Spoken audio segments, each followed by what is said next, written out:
जयमसी सबैजनालाई र तपाईँलाई स्वागत छ मेरो युट्युब च्यानलमा। आज तपाईँहरूको माझमा चारवटा बेसिक रिदमहरू चाहिँ मैले लिएर आएको छु, जुन चाहिँ यो कोरसहरूमा र भजनहरूमा सिक्नको लागि, सुरुवाती कालमा सिक्नको लागि हामीलाई सहायता पुग्नेछ।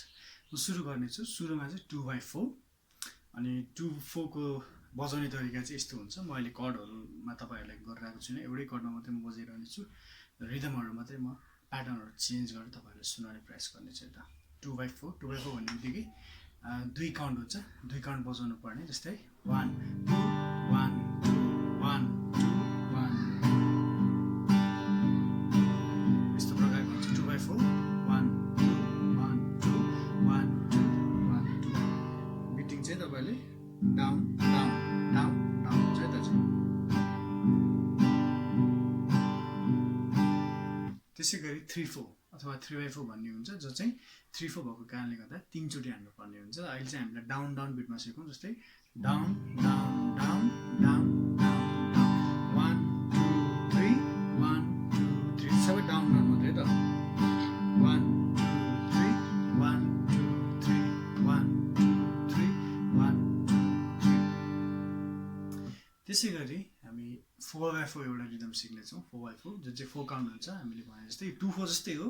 अहिलेलाई यसरी हेरौँ है त। 2/4 जस्तै गरेर यसलाई बुझेर बजाउन सकिन्छ। जस्तै 1 2 3 4 प्रत्येक चोटिमा दुई दुई चोटि डाउन डाउन हान्ने। 1 2 3 4 1 2 3 4 2/4 लाई नै हामीले 4 काउन्टसम्म बजायो भने 4/4 हुन्छ। र त्यसै गरी हामीले यसलाई अर्को एउटा 4/4 को रूपमा पनि सिक्न सक्छौँ, जसलाई चाहिँ हामीले स्लो बिट अथवा भनौँ एकदमै बिस्तारै बजाउने रिदम भनेको छ, जसलाई चाहिँ हामी यसरी बजाउन सक्छौँ। 1 2 3 4 down down up down up down down down up down up down down up down up down down down up down up 1 2 3 4। त्यसै गरी अन्तिममा चाहिँ 6/8 बिटिङ हामी गर्नेछौँ। 6/8 चाहिँ 6/8 भन्ने बित्तिकै यो दुई थरी हुन्छ। प्रायः चाहिँ हामी झुकिन सक्छौँ। एउटा 6/8 चाहिँ हामी नेपाली भाका गीतहरूमा पनि 6/8 लेखिरहेको हुन सक्छौँ भने, अर्को चाहिँ इङ्ग्लिसबाट ट्रान्सलेटेड भएर आएका, उल्टा भएर आएका भजनहरूमा पनि 6/8 देख्न सक्छौँ। म पहिला इङ्ग्लिस 6/8 तपाईँलाई देखाउने कोसिस गर्छु। जस्तै पर्ने चाँसिसको झरीमा तपाईँले 6/8 देख्न सक्नुहुन्छ। त्यसमा चाहिँ कसरी बजाउँछ भन्दाखेरि 6/8 भन्ने बित्तिकै अघि 3/4 को जस्तो डबल। जस्तै 1 2 3 थियो भने अब डबल बजाउने। 1 2 3 4 5 6 1 2 3 4 5 6।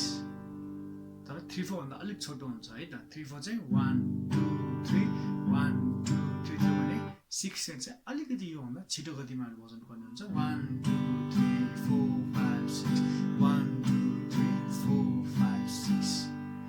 त्यसै गरी अब नेपाली 6/8 है त। नेपाली 6/8 जस्तै 401 नम्बरको भजनहरू बढ्दै बढ्दै जाउँ लगायत अरू भजनहरूमा 6/8 देख्न सक्नुहुन्छ, जसलाई चाहिँ हामीले नेपाली बिटमा बजाउन सक्छौँ। जस्तै त्यो चाहिँ कस्तो हुन्छ भन्दाखेरि मादलको झ्याउरे बिट जस्तै 1 2 3 4 5 6 1 2 3 4 5 6। छिटो बजायौँ भने 1 2 3 4 5 6 1 2 3 4 5 6 1 2 3 4 5 6 1 2 3 4 5 6।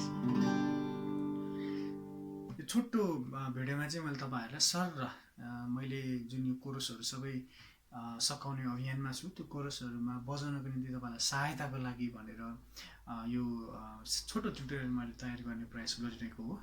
सारांशमा फेरि एकचोटि म सर तपाईँलाई देखाउँछु त। 2/4 देख्नुभयो भने चाहिँ दुई चोटि मात्रै बजाउनु पर्यो, दुई दुई काउन्टमा चेन्ज गर्नु पर्यो। जस्तै 1 2 1 2 त्यो प्रकारले हुन्छ। 1 2 1 2 मै। त्यसै गरी 3/4 भयो भने 3 बिटसम्म तपाईँले बजाउनु पर्ने हुन्छ। 3/4 1 2 3 1 2 3। 3/4 र 6/8 चाहिँ अलिकति स्लो खालको हुन्छ है त। त्यसपछि आउँछ 4/4। 4/4 मैले दुई थरी तपाईँहरूलाई देखाएँ। एउटा खालि 4/4 चाहिँ 2/4 कै डबल गरिदिने। जस्तै 1 2 3 4 1 2 3। यो अलिक छिटो छिटो गतिमै बजाउने खालको भयो भने 4/4 अर्को चाहिँ एउटा अलिकति धीमा अथवा भनौँ अलिकति सुस्तरी स्लो टाइपको बजाउने। त्यो चाहिँ 1 2 3 4 down down up down up down down down up down up down down up down up down down down up down.